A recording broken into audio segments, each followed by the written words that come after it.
On the evening of November 7th, 1983, a 54-year-old insurance broker named Gerald Thompson made a phone call to the FBI field office in McLean, Virginia, that would unravel one of the most sophisticated Soviet intelligence operations ever conducted on American soil. Thompson had spent the previous 6 weeks trying to convince himself that what he had observed in his suburban neighborhood was nothing, that his suspicions were the product of an overactive imagination fueled by too many spy novels and late-night news reports about Cold War tensions. But on that November evening, sitting in his den with a glass of scotch and a notepad filled with observations he had been meticulously recording, Gerald Thompson made a decision that would expose a double agent who had been living next door to him for nearly 8 years, who had attended the same neighborhood barbecues, who had helped him jumpstart his car on winter mornings, and who had been systematically betraying classified American intelligence to the Soviet Union throughout that entire time. The neighborhood was called Oakmont Heights, a planned development in Fairfax County that had been built in the mid-1970s to accommodate the growing population of federal employees and defense contractors working in and around Washington, D.C. The houses were variations on 3 basic models: colonial, ranch, and split level, arranged on curving streets with names like Maple Glen and Willow Court. The residents were overwhelmingly white-collar professionals: engineers, analysts, mid-level bureaucrats, lawyers, and executives from the defense industry. It was the kind of place where kids played street hockey until the streetlights came on, where Saturday mornings meant lawn mowing and car washing, where everyone knew everyone else's business without necessarily knowing each other well. Gerald Thompson had moved to Oakmont Heights in 1978 with his wife Nancy and their 2 teenage daughters. His house sat on Sycamore Drive, a cul-de-sac with 6 homes arranged in a half-circle around a small island of grass and a lamppost. Directly across from the Thompsons' house, in the mirror image Colonial, lived David and Catherine Brennan. David Brennan was 41 years old in 1983, a tall man with sandy brown hair that was beginning to gray at the temples, wire-rimmed glasses, and a manner that most neighbors described as friendly but reserved. He worked as a systems analyst at a defense contractor called Integrated Technical Solutions, a firm that held contracts with the Department of Defense and various intelligence agencies. His job, as he described it at neighborhood gatherings, involved analyzing data systems and recommending improvements to information security protocols. It was the kind of work that sounded simultaneously important and incredibly dull, technical enough that most people didn't ask follow-up questions. Catherine Brennan was 38, an elementary school teacher at a private school in nearby Arlington. She had dark, hair cut short, an easy smile, and a reputation for baking excellent cookies that she would bring to neighborhood events. The couple had no children, which they explained was by choice, something about wanting the freedom to travel and pursue their careers without the constraints of parenthood. They had lived in Oakmont Heights since 1976, arriving just a few months after the development opened. To all outward appearances, the Brennans were exactly the kind of upwardly mobile, professional couple that suburban Washington was full of in the early 1980s. They drove sensible cars, a Honda Accord for Catherine and a Buick sedan for David. They kept their lawn trimmed and their house painted. They attended neighborhood association meetings and contributed to local charities. They were polite, helpful, and utterly unremarkable, which is exactly what made them so effective. Gerald Thompson's suspicions began with something so small, so easily dismissed, that he later told FBI investigators he almost didn't pay attention to it at all. It was a Tuesday evening in late September 1983, around 8:30. Thompson had been taking out the trash, walking down his driveway to the curb where the bins were kept for Wednesday morning pickup. As he lifted the lid on the garbage can, he happened to glance across the street and saw David Brennan standing in his driveway, looking at something in his hand. The something appeared to be a piece of paper, and Brennan was holding it at an odd angle, tilted slightly toward the streetlight as if trying to read it in the dim illumination. Thompson watched, not intentionally spying, but simply pausing in his task, as Brennan studied the paper for perhaps 30 seconds, then folded it carefully and placed it in his jacket pocket. Then Brennan walked to his car, got in, started it, and backed out of the driveway, heading down the street and out of the neighborhood. There was nothing inherently suspicious about this. A man getting into his car at 8:30 in the evening, reading something before he left. This was completely normal behavior. Thompson returned to his house and thought nothing more of it. Until 3 nights later, Friday, when almost exactly the same thing happened. At approximately 8:25, Thompson was in his living room reading the newspaper when he heard a car engine start. He looked out the front window and saw David Brennan backing out of his driveway. But what caught Thompson's attention this time was the sequence of events. Brennan had walked out of his house, stopped at the end of his driveway, appeared to study something in his hand, then gotten into his car and left. The same pattern as Tuesday evening. The same time frame between 8:20 and 8:30. The same deliberate pause to examine something before departing. Thompson mentioned it to his wife that night as they were getting ready for bed. He said something about how David Brennan seemed to have a habit of leaving the house around the same time 2 nights that week. Nancy asked if he was keeping tabs on the neighbors, said it jokingly, and Gerald laughed and said no, of course not. He'd just happened to notice. But over the next 2 weeks, Gerald Thompson began to notice more. On Tuesday, October 4th, David Brennan left his house at 8:27 in the evening. On Friday, October 7th, he left at 8:24. On Tuesday, October 11th, he left at 8:31. On Friday, October 14th, he left at 8:26. The pattern was unmistakable. Every Tuesday and Friday evening, within a window of approximately 15 minutes, David Brennan would leave his house and drive away. And each time, before getting into his car, he would pause and look at something in his hand. Thompson began keeping a log. He used a small notebook, the kind accountants carry, and he started recording the dates, the times, and whatever details he could observe from his living room window or his driveway. October 18th, Tuesday, 8:29. Brennan departed, appeared to check paper before entering vehicle.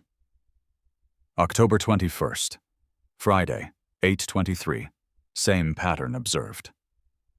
October 25th, Tuesday, 8:32. Brennan departed. Pause at end of driveway approximately 30 seconds. The log grew over the following weeks, and with it grew Thompson's sense that he was observing something more than just a man with regular evening plans.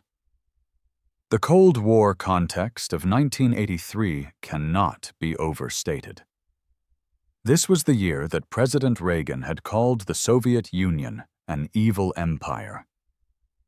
The year that a Soviet fighter jet had shot down Korean Airlines Flight 007, killing all 269 people aboard, including a U.S. congressman. The year that tensions between the superpowers felt as high as they had been since the Cuban Missile Crisis. The year that NATO conducted Exercise Able Archer, a command post exercise simulating a nuclear war that Soviet leadership genuinely believed might be a cover for an actual first strike. American television was saturated with Cold War imagery. The TV movie The Day After, depicting the aftermath of a nuclear war, would air in November and would be watched by over 100 million people. Books about Soviet spies and KGB operations were bestsellers.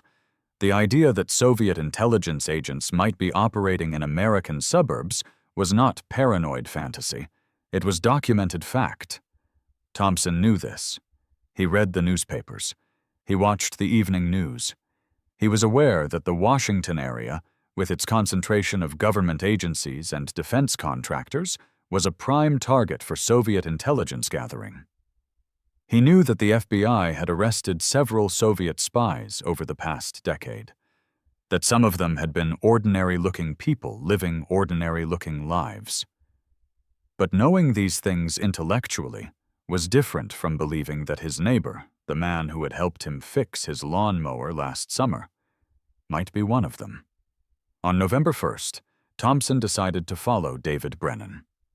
It was a Tuesday evening, and Thompson had positioned himself in his garage with the door partially open, pretending to organize tools while actually watching the Brennan house.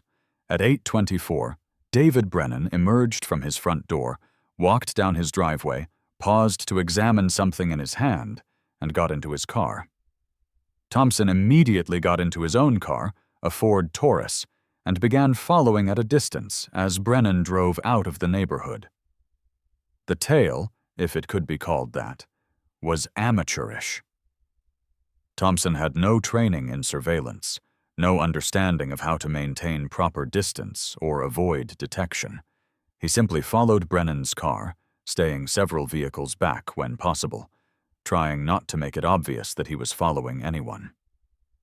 Brennan drove south on Route 7 for approximately 4 miles, then turned into a shopping plaza that housed a supermarket, a pharmacy, and several smaller retail stores.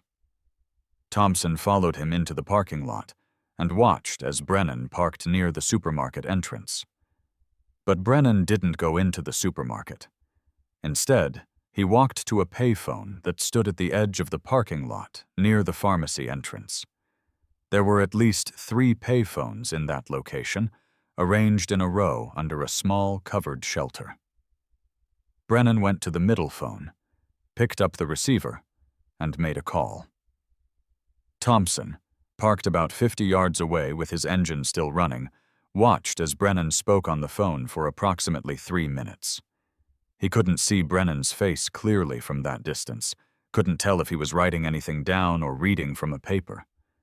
But he could see that Brennan appeared to be listening more than speaking, nodding occasionally, then briefly saying something before hanging up.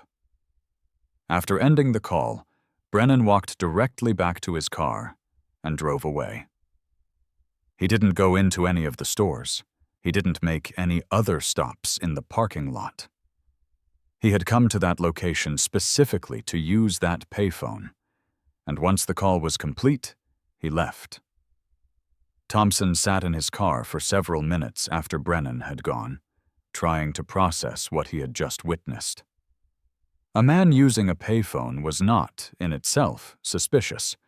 People used payphones all the time. But David Brennan had a telephone in his house.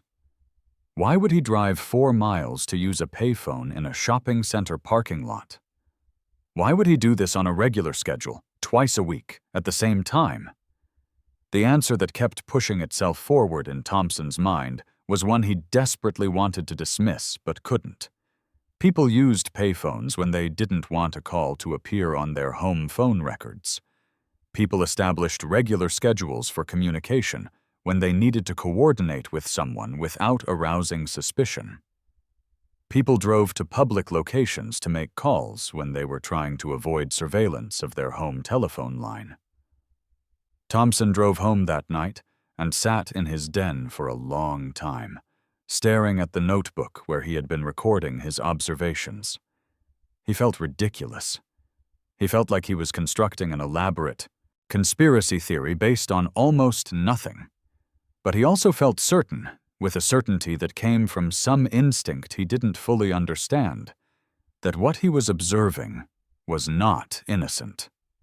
On Friday, November 4th, Thompson followed David Brennan again. The pattern repeated exactly. At 8:26, Brennan left his house, drove to the same shopping plaza, went to the same payphone, made a call lasting approximately 3 minutes, and drove away without entering any stores. Thompson noted that Brennan used the middle payphone both times, the same phone in the row of 3. Was that significant? Did it matter which phone was used? Thompson didn't know, but he wrote it down anyway. By this point, Nancy Thompson had noticed that her husband was becoming preoccupied. She asked him what was wrong, and Gerald hedged, saying he was working through something, nothing to worry about. But on Saturday afternoon, November 5th, while Nancy was out running errands, Gerald sat at the kitchen table and reviewed everything he had documented over the past 6 weeks. The regular Tuesday and Friday departures, always between 8:20 and 8:35. The pause in the driveway to examine something before leaving. The drives to the shopping plaza. The payphone calls. The immediate departure after the calls without any other activity. Individually, none of these observations proved anything. But taken together, they formed a pattern that Gerald Thompson could not explain through any innocent scenario. He thought about the fact that David Brennan worked for a defense contractor, that he had access to information systems and security protocols related to military and intelligence operations. He thought about the Cold War, about Soviet intelligence operations, about the stories he had read of spies living ordinary suburban lives while passing secrets to Moscow. And he thought about the fact that if his suspicions were correct, and if he did nothing, he would be complicit through silence in whatever damage those secrets might be causing. On Monday, November 7th, Gerald Thompson looked up the phone number for the FBI field office in McLean, Virginia. He rehearsed what he would say, trying to find language that would make him sound credible rather than paranoid. At 6:30 in the evening, with Nancy at a PTA meeting and his daughters upstairs doing homework, Gerald picked up the phone in his den and dialed the number. A duty agent answered, identified himself as Special Agent Mitchell, and asked how he could help. Thompson took a breath and said that he believed his neighbor might be involved in suspicious activity, possibly espionage-related. There was a brief pause on the line, and then Agent Mitchell's tone changed, becoming more formal and focused. He asked Thompson to describe what he had observed, and Thompson went through it methodically, reading from his notebook. The regular departures on Tuesday and Friday evenings, the trips to the shopping plaza to use a payphone, the fact that David Brennan worked for a defense contractor with access to classified information. When Thompson finished, Agent Mitchell asked several questions. How long had he been observing this pattern? 6 weeks. How many times had he followed Brennan to the shopping plaza? Twice. Had Brennan ever noticed that he was being followed? Not as far as Thompson could tell. Did Thompson have any other evidence beyond the observations he had described? No, just what he had written in his notebook. Agent Mitchell told Thompson that someone would be in contact with him, that he should not discuss what he had observed with anyone, including his wife if possible, and that he should continue his normal routine without attempting any further surveillance of David Brennan. Thompson agreed and hung up. Then he sat in his den, feeling simultaneously relieved and terrified, wondering if he had just made a complete fool of himself or if he had started something that would change his life and the life of his neighborhood forever. What Gerald Thompson did not know, what he could not have known, was that his phone call had landed in the middle of an FBI investigation that had been running for nearly 3 years. The FBI's Washington field office had been aware since early 1981 that the Soviet intelligence services, specifically the KGB and the GRU, had been running what they believed was a penetration operation targeting defense contractors in the Washington area. The evidence was fragmentary but consistent. Classified documents were being compromised at a rate that suggested systematic collection rather than random leaks. Counterintelligence analysts had identified approximately a dozen defense contractors where breaches had occurred, but they had been unable to pinpoint a single source or establish a clear pattern connecting the incidents. The investigation, codenamed Operation Quiet Shadow, had been struggling with the fundamental problem of all counterintelligence work. The suspects were people with legitimate access to classified information, people whose jobs required them to handle exactly the kinds of documents that were being compromised. Distinguishing between authorized access and unauthorized disclosure was extraordinarily difficult without concrete evidence of espionage activity.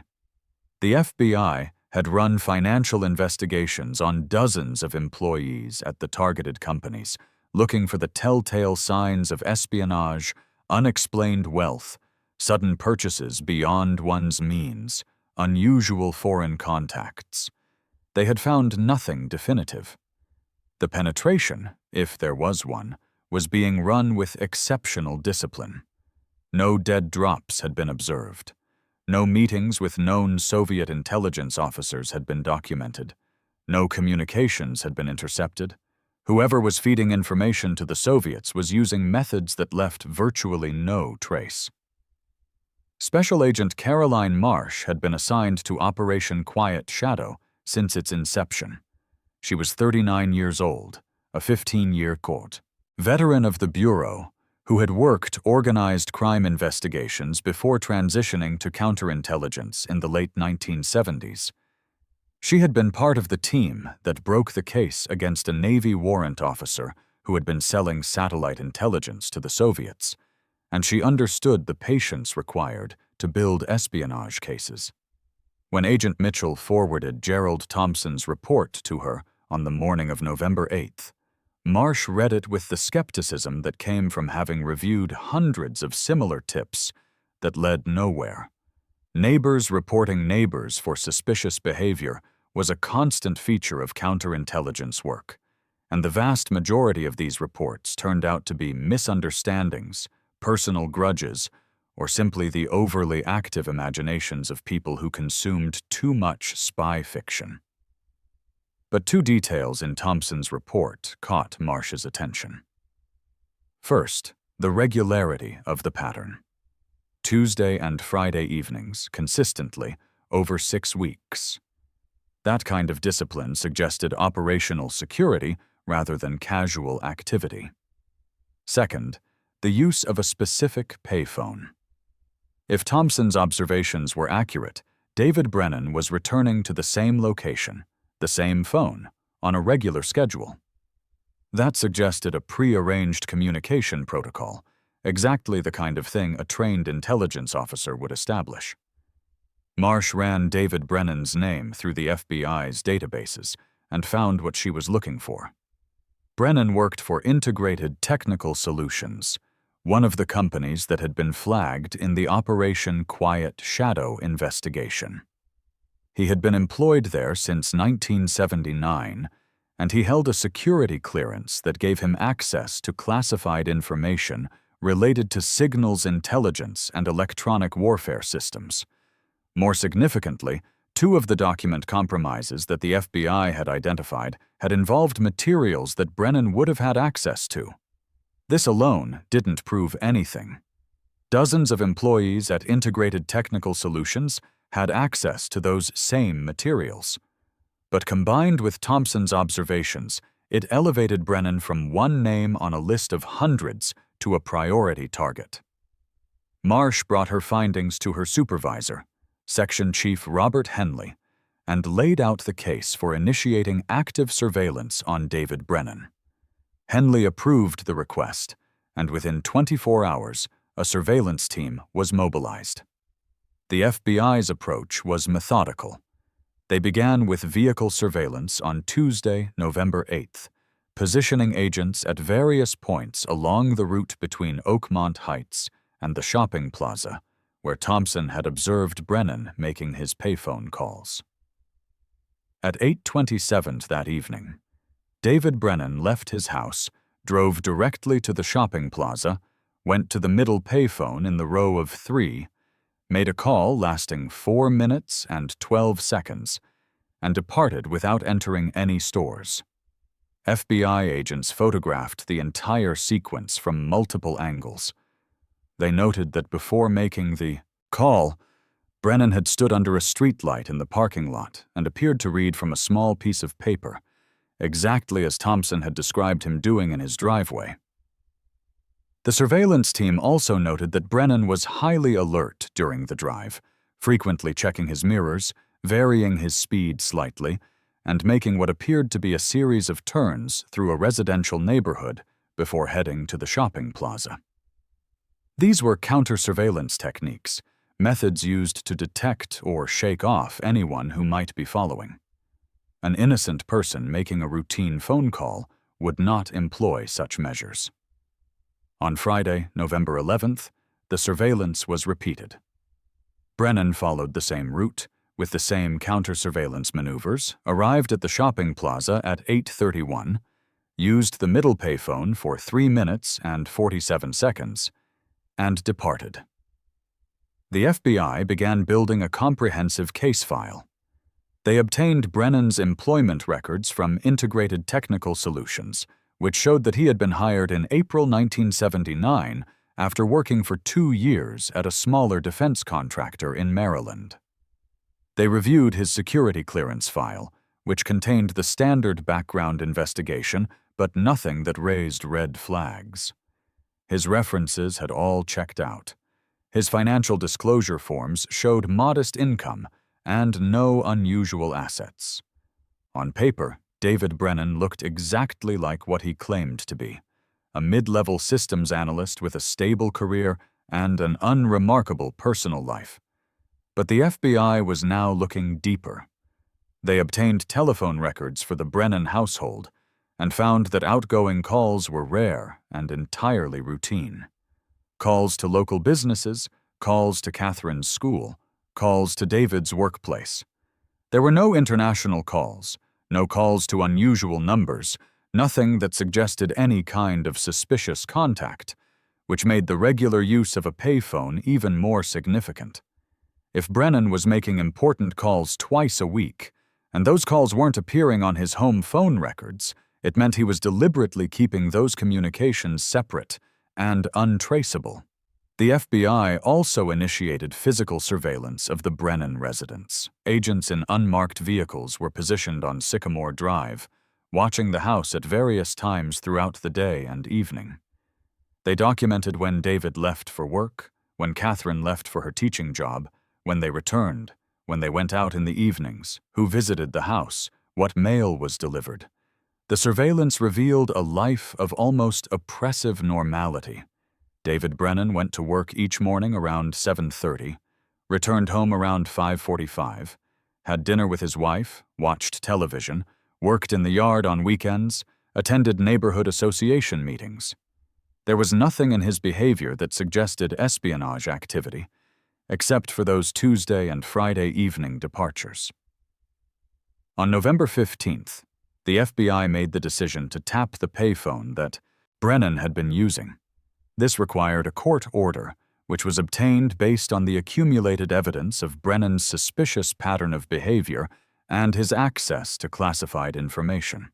The tap was installed overnight, and by the morning of November 16th, the FBI was ready to record whatever communication David Brennan would make the next time he used that phone. Tuesday, November 15th came, and at 8:24, David Brennan left his house and drove to the shopping plaza. The FBI surveillance team was in position, with multiple agents and several recording devices. Brennan parked, walked to the middle payphone, picked up the receiver, deposited coins, and dialed a number. The FBI recorded the call. What they heard was brief, cryptic, and devastating. The conversation lasted 2 minutes and 38 seconds. Brennan spoke first, using a phrase that sounded like a coded identifier. The package from Philadelphia arrived on schedule. The voice on the other end, male, with what FBI analysts would later identify as a slight Eastern European accent, responded with another coded phrase. The contents were satisfactory. We will need another delivery by the end of the month. Brennan said, Understood. Same location? The voice confirmed. Yes. Proceed as planned. The call ended. No names were used. No specifics were mentioned. But the structure of the conversation was unmistakable. This was operational communication between an agent and a handler. The FBI immediately began tracing the number that Brennan had called. It turned out to be another payphone, this one located in a different shopping center approximately 8 miles away, which meant that whoever Brennan was communicating with was also using operational security protocols to avoid traceable phone lines. Over the next week, FBI technicians worked to establish surveillance on the second payphone, hoping to identify whoever was on the receiving end of Brennan's calls.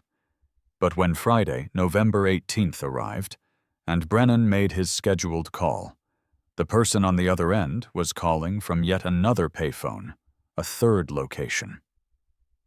This pattern suggested a sophisticated operation with multiple layers of security, exactly what the FBI would expect from a professionally run Soviet intelligence network. The decision was made to arrest David Brennan before he could be tipped off that he was under investigation. The FBI had enough evidence to charge him with espionage-related offenses, his access to classified information, his pattern of covert communications, his use of coded language in recorded calls. The arrest was scheduled for the morning of November 23rd, a Wednesday, at Brennan's workplace. At 9:15 on that Wednesday morning, David Brennan was called into a conference room at Integrated Technical Solutions, where FBI agents were waiting. He was informed that he was under arrest on suspicion of espionage, read his rights, and taken into custody without incident. Agents simultaneously executed a search warrant on the Brennan home in Oakmont Heights, where Catherine Brennan was detained for questioning. The search of the Brennan residence yielded evidence that confirmed the FBI's suspicions. In a locked filing cabinet in David's home office, hidden behind folders of tax returns and household documents, agents found a Minox camera, several rolls of exposed but undeveloped film, and a series of handwritten notes containing what appeared to be technical specifications related to electronic warfare systems. In the basement, concealed inside a panel in the wall behind the water heater, agents found $23,000 in cash, bundled in $100 bills. Forensic examination of the undeveloped film revealed photographs of classified documents, at least 15 separate pages containing information about satellite communication protocols, signals intelligence collection methods, and electronic countermeasures being developed for military aircraft. All of this information would have been valuable to Soviet military planners seeking to understand and counter American technological capabilities. The interrogation of David Brennan began at the FBI's Washington field office later that morning. For the first several hours, Brennan invoked his right to remain silent and requested an attorney. He provided no information about his activities or his contacts. But as the day wore on, and as FBI agents methodically presented the evidence they had accumulated, his photographs, the recordings of his phone calls, the classified documents found in his home, Brennan's resolve began to weaken. That evening, after consulting with a court-appointed attorney, David Brennan made the decision to cooperate with investigators in exchange for consideration during sentencing. What he told the FBI over the next 3 days was both a confirmation of their investigative theories and a window into the operational methods of Soviet intelligence in the United States during the Cold War. David Brennan's real name, he admitted, was Dmitry Volkov. He had been born in Moscow in 1942, trained by the KGB beginning in 1968, and sent to the United States in 1974 under a deep cover legend that had been constructed over several years. The identity of David Brennan had been real once. The actual David Brennan had been an American student who died in a car accident in Western Europe in 1971. Soviet intelligence had obtained his documents and biographical details, and Dmitry Volkov had assumed that identity, aging the timeline appropriately and filling in the missing years with fabricated employment history and personal details. Catherine Brennan was not an unwitting spouse. Her real name was Elena Sokolova, also KGB trained, and she had been assigned to pose as Volkov's wife as part of the deep cover operation. The two had met in Moscow, been married in a ceremony that was for operational purposes only, and sent to the United States with instructions to build credible American lives while gathering intelligence from the defense and technology sectors. Volkov explained that he had been recruited at Integrated Technical Solutions specifically because the KGB had identified the company as having access to valuable electronic warfare and signals intelligence programs. His job as a systems analyst gave him legitimate reasons to access classified information, and over 4 years he had systematically photographed documents, memorized technical details, and compiled reports that he passed to his Soviet handlers through the communication system Thompson had observed. The Tuesday and Friday evening phone calls were part of a pre-arranged schedule that allowed Volkov to signal his handlers when he had information ready to pass and to receive instructions for dead drops or other means of transferring materials. The payphone system was designed to avoid any traceable connection between Volkov and his Soviet contacts, and the use of multiple phones on rotating schedules was meant to prevent exactly the kind of surveillance that the FBI had eventually established. The cash found in his basement, Volkov admitted, was payment from the KGB for the intelligence he had provided, typically delivered through dead drops or handed off during brief encounters in public locations where facial recognition and surveillance would be difficult. Over 4 years, he had been paid approximately $180,000, though much of that money had been spent on maintaining his cover, purchasing a house, buying appropriate cars, and generally living the life of a suburban professional. The FBI pressed Volkov for information about his handlers, the individuals he had been communicating with through the payphone system. He described 2 primary contacts, both of whom he knew only by cover names. One was a man he called Victor, who he believed was a KGB officer operating under diplomatic cover at the Soviet embassy in Washington. The other was a man he called Sergei, who he suspected was another illegal, a deep cover agent like himself, who served as a cutout between Volkov and the embassy to add another layer of security to the operation. Volkov provided physical descriptions of both men, but he had never been told their real names, their actual positions, or any details that might allow the FBI to definitively identify them. The FBI launched a manhunt for the individuals Volkov had described, cross-referencing his descriptions with known Soviet intelligence officers and suspected agents. But by the time Volkov had begun cooperating, several days after his arrest, his handlers had almost certainly been alerted that he had been compromised. The payphone calls had stopped. The expected communication on Friday, November 25th, never occurred. When FBI agents staked out the payphone locations where Volkov's handlers might have appeared, no one showed up. Whoever had been running Volkov had recognized the indicators of compromise and had gone to ground, either fleeing the country or ceasing all operational activity to avoid exposure. The case against David Brennan, or Dmitry Volkov, moved through the federal court system with the deliberate pace that espionage prosecutions required. The evidence was overwhelming: his confession, the classified documents, the photographs, the cash, the recorded phone calls. In February 1984, Volkov pleaded guilty to multiple counts of espionage under Title 18 of the United States Code. His sentencing hearing took place in April 1984. Federal prosecutors argued for the maximum sentence, emphasizing the sensitivity of the information Volkov had compromised and the years of systematic betrayal he had carried out while living among unsuspecting Americans. Volkov's attorney argued for leniency based on his client's cooperation and the information he had provided about Soviet intelligence methods and personnel, though that cooperation had not led to any additional arrests. The federal judge sentenced Dmitry Volkov to 30 years in federal prison. Elena Sokolova, who had played a supporting role in the operation but had not directly handled classified information, was sentenced to 15 years after pleading guilty to conspiracy charges. Both were designated for federal facilities that housed high-security inmates, and both would ultimately serve their full sentences without parole. The case received significant media attention when it became public.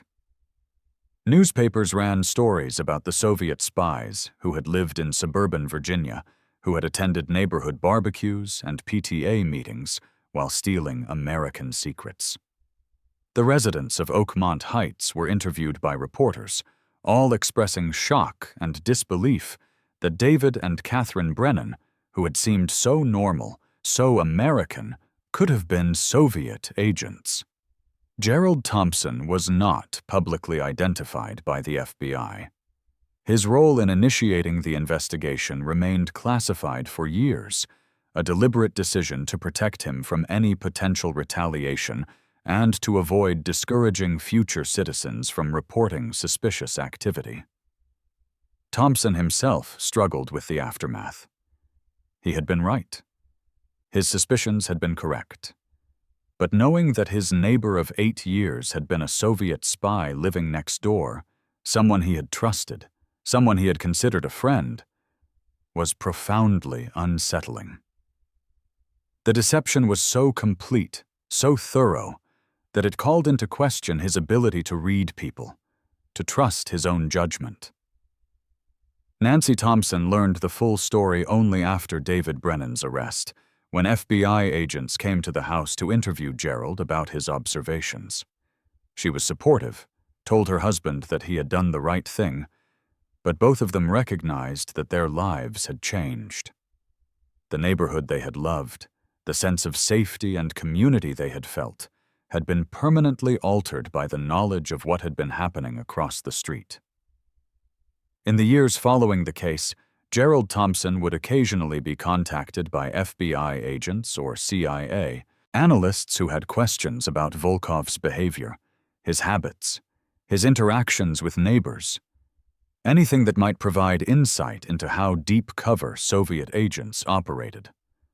Thompson always cooperated, provided whatever information he could remember, but he never quite shook the feeling that he had stumbled into a world he didn't fully understand and hadn't wanted to know existed.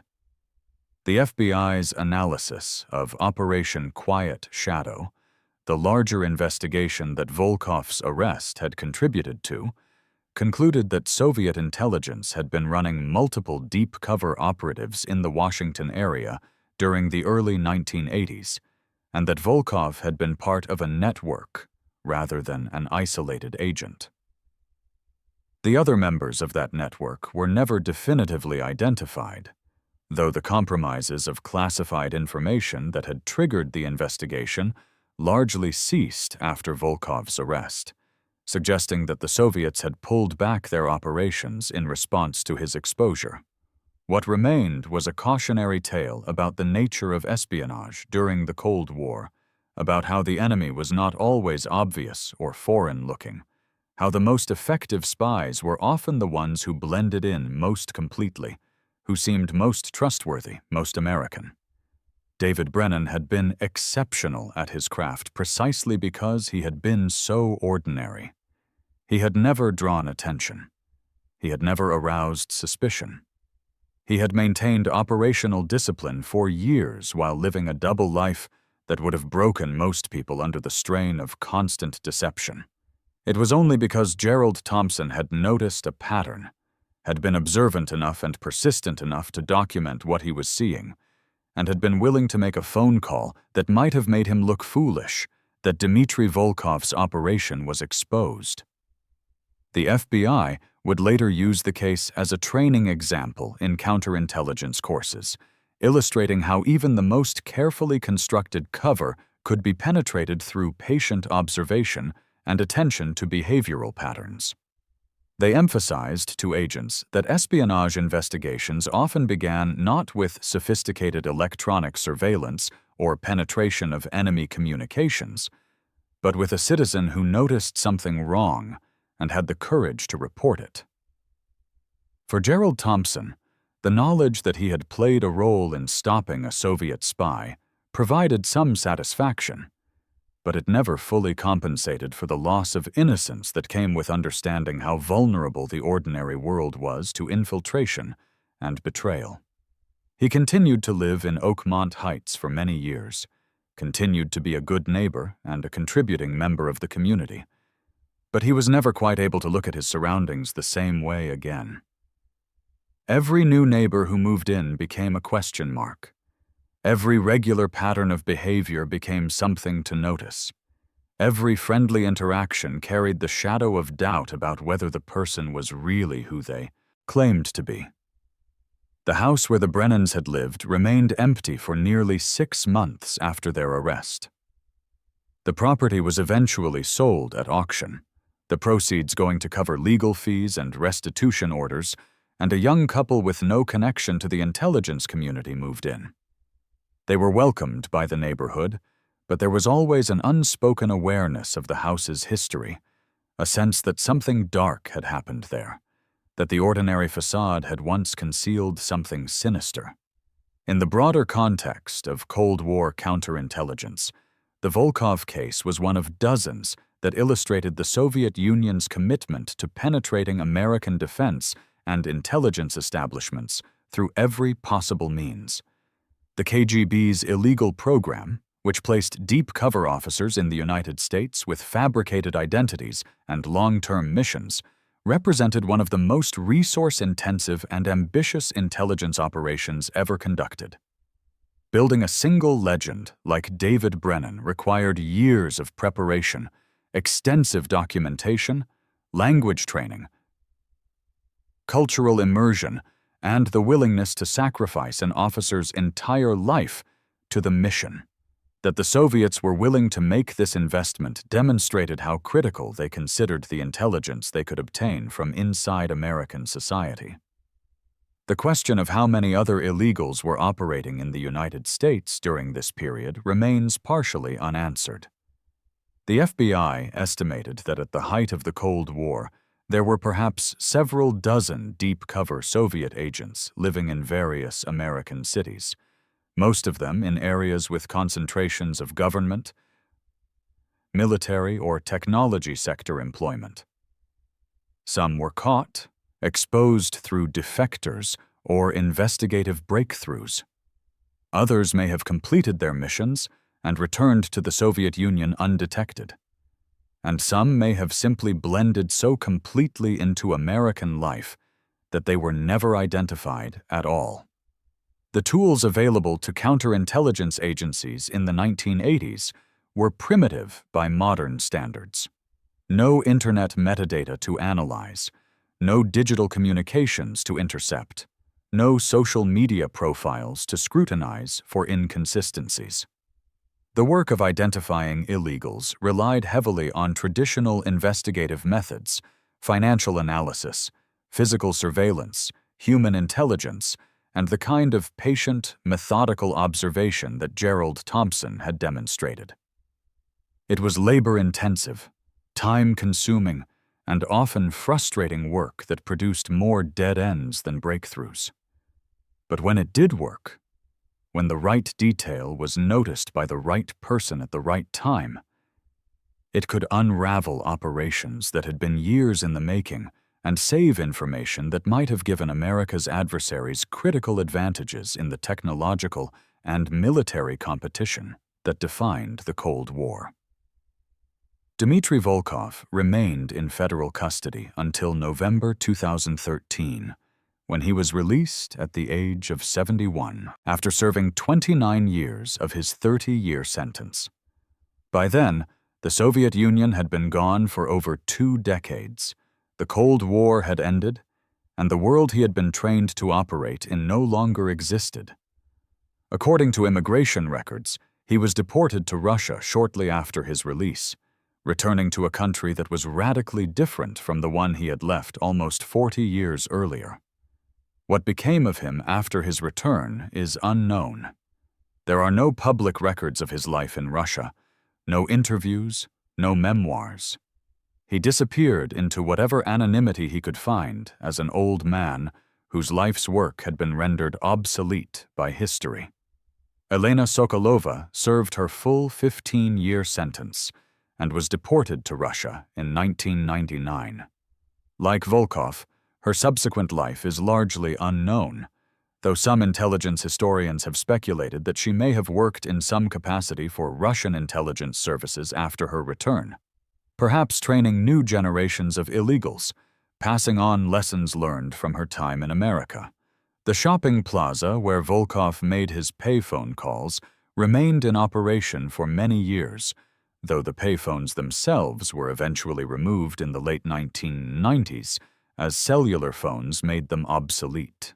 The space where they once stood is now part of an expanded parking area, and nothing marks the location where a Soviet agent once stood twice a week, calling his handlers, coordinating the theft of American secrets.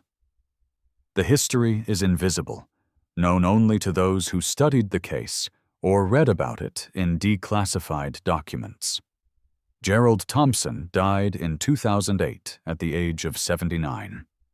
His obituary made no mention of his role in exposing a Soviet spy ring. He was described as a devoted husband, father, and grandfather, a longtime resident of Fairfax County, an insurance broker who had served his community through various volunteer activities.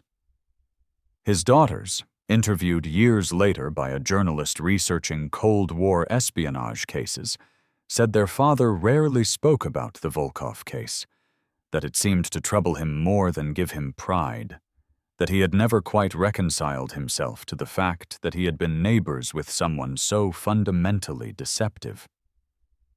They said he became more guarded after 1983, more careful about who he trusted, less willing to accept people at face value. The experience had changed him in ways that his family recognized but couldn't fully understand. In the decades since the case, as more information about Soviet intelligence operations has been declassified and made public, the Volkov case has been studied by intelligence analysts and historians as an example of how deep cover operations functioned and how they could be defeated. The lessons learned have been incorporated into modern counterintelligence training, though the specific techniques have evolved with technology and changes in the geopolitical landscape. What remains constant is the fundamental challenge of identifying individuals who are trained to deceive, who have spent years preparing for their roles, who understand how to exploit the openness and trust that characterizes much of American society. The most sophisticated surveillance technology cannot replace human observation and human intuition. The recognition that something is wrong, even when all the surface details appear correct. Gerald Thompson had no training in counterintelligence, no background in espionage, no special skills beyond ordinary powers of observation, and a willingness to document what he saw rather than dismiss it. He was not looking for a spy. He was simply paying attention to his surroundings, noticing patterns, asking questions when things didn't make sense. And that simple act of noticing, of caring enough to wonder why his neighbor was making regular trips to a payphone, was enough to expose an operation that might otherwise have continued for years, might have compromised significantly more classified information, might have given the Soviet Union insights and advantages that could have altered the balance of the Cold War in ways large or small. The story of how one phone call exposed a double agent living next door is not a story about sophisticated spycraft or dramatic confrontations or technological breakthroughs. It is a story about an ordinary man who saw something that bothered him, who took notes, who followed his instincts, and who made a phone call to the FBI even though he feared he might sound foolish or paranoid. It is a story about the importance of citizens being engaged with their communities, being aware of their surroundings, being willing to report concerns to authorities who have the tools and training to investigate properly. And it is a story about the Cold War reality, that espionage was not confined to foreign capitals or diplomatic circles or military installations, but extended into suburban neighborhoods, into ordinary lives, into the spaces where Americans lived and worked and raised their families, trusting that their neighbors were who they claimed to be. The fact that this trust could be exploited, that people like Dmitry Volkov and Elena Sokolova could live for years among unsuspecting Americans while systematically betraying the country that had welcomed them, is both a testament to the sophistication of Soviet intelligence operations and a reminder of the vulnerabilities that come with living in an open society. The alternative, a society built on constant suspicion and mutual surveillance, would have been worse than the disease it was meant to cure.